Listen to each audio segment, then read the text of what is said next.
A simple favor, done in good faith, can sometimes be the most expensive mistake a business can make. It can sour a relationship, tarnish a reputation, and spark a cold, calculated form of revenge. For one manufacturing team, an act of kindness for a desperate client would set in motion a chain of events that would cost that client dearly, all while staying perfectly, and painfully, within the letter of the law. Our storyteller was part of a team at a company that built large, expensive, and specialized products. These products had a relatively short service life, which meant their clients were on a predictable reordering schedule.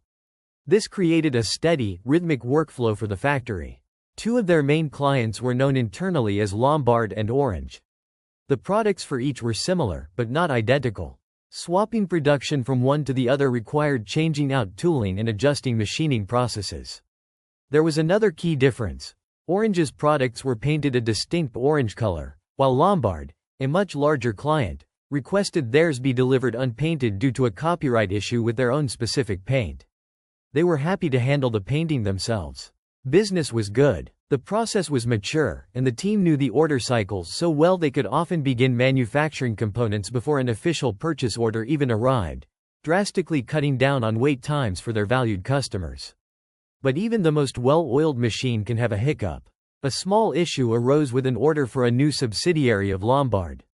This new branch needed their products painted yellow.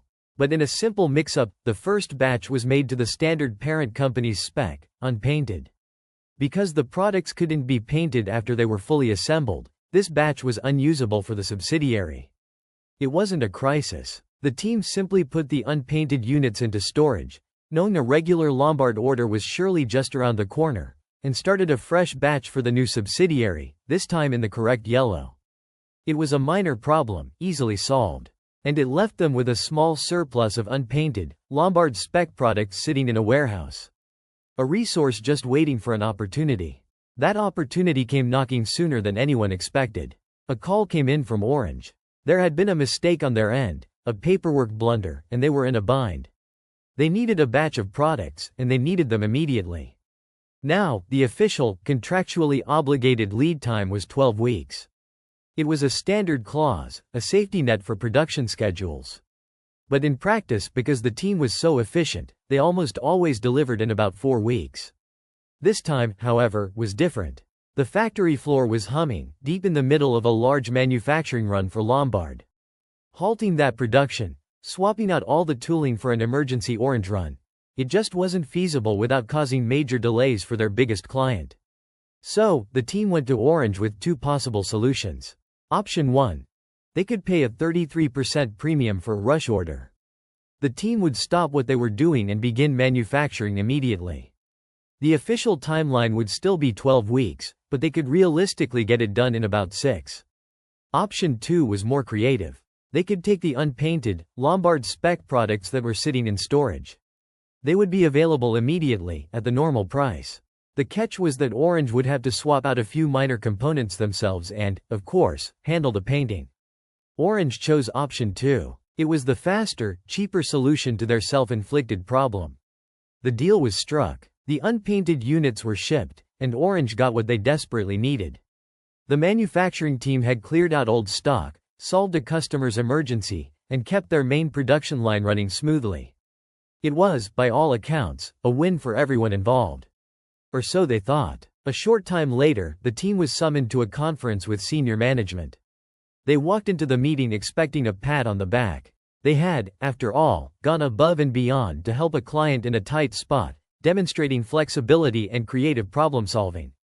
They had turned a potential crisis for Orange into a non-event. The atmosphere in the room was not celebratory. Instead of congratulations, they received a stern dressing down. The leadership from Orange had gone directly to their senior management and complained. They claimed the last order they received was wrong. They said it wasn't made to their specifications and wasn't in their company colors. And here's where it gets interesting. Orange hadn't just complained internally. They had documented these claims in their official customer satisfaction reports that were public, shared across the industry as a measure of ethical transparency. Any potential new customer looking to partner with the manufacturer would now see a formal complaint stating that the company ships incorrect, unfinished products. The team was stunned. A quiet, simmering rage filled the room. This wasn't just a complaint, it was a public betrayal. They had done Orange a massive favor, saving them from a costly operational shutdown, and in return, Orange had thrown them under the bus to save face. The team calmly laid out their side of the story to their managers, providing the entire email chain where Orange explicitly and gratefully agreed to take the non-conforming, unpainted parts. Their own management listened, and to their credit, they understood completely. They sympathized, confirming the team had done nothing wrong. They acknowledged that, technically, shipping non-conforming parts was a breach of contract, but they appreciated that it was done as an emergency favor at the customer's request. And then, it was their own management who proposed the solution. It was a simple, elegant, and devastating idea. Going forward, every single thing for Orange would be done 100% by the book. Every product would be built perfectly to specification. And every order would be held to the full, 12-week lead time stipulated in the contract. They instructed the team to continue their efficient manufacturing, but once an Orange order was complete, it was not to be shipped. Instead, it was to be sent to a local warehouse, where it would sit and wait until the last possible day of that 12-week window. As the team returned to their facility, still processing the meeting, a message was waiting. While they had been getting reprimanded, Lombard's management had proactively reached out to their own leadership. The message was simple.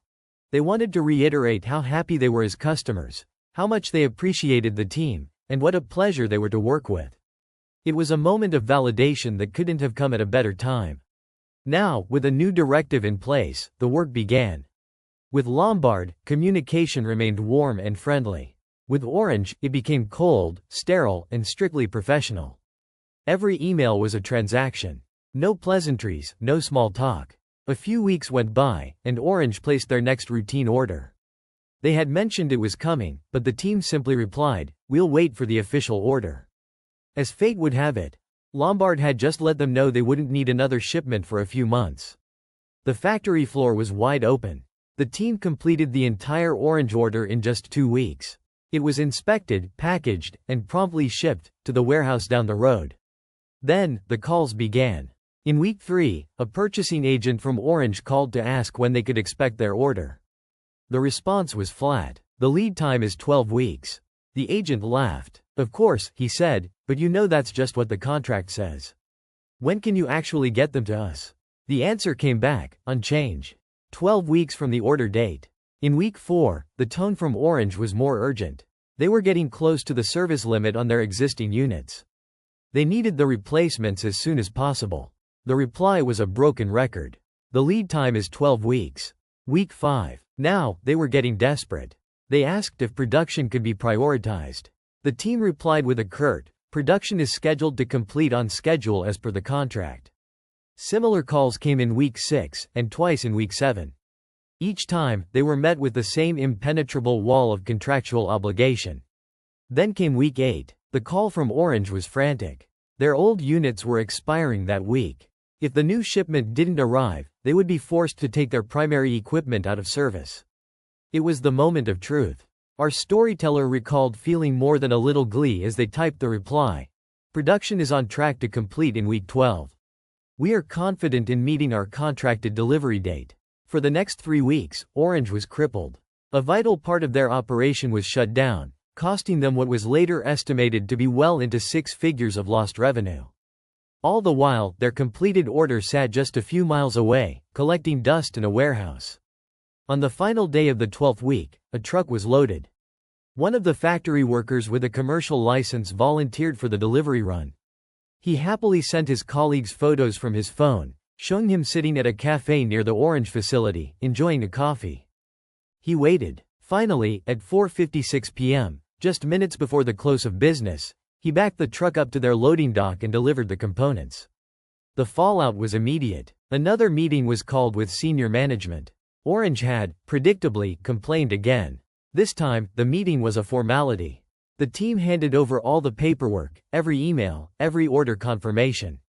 Their management went into the showdown fully armed. Orange reportedly came in threatening to go to the press. But their outrage evaporated the moment a copy of their own contract was slid across the table, with the 12-week lead time clause neatly highlighted. The products had been delivered within the agreed-upon timeframe. There was nothing more to say.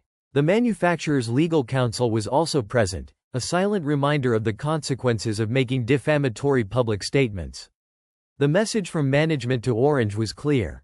After their public complaint about the favor, this was how business would be conducted from now on.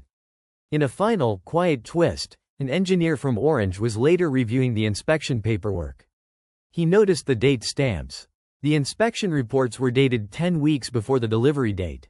He realized, with a sinking feeling, that their products had been finished and ready in week 2. He brought it up in a lower-level meeting, off the record.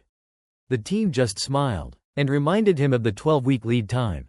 For the next 2 years, this became the new normal. Orange learned to order a full 3 months in advance. Their products were always made quickly, stored securely, and delivered on the last possible day. Lombard, meanwhile, continued to receive their orders faster than ever. The team bent.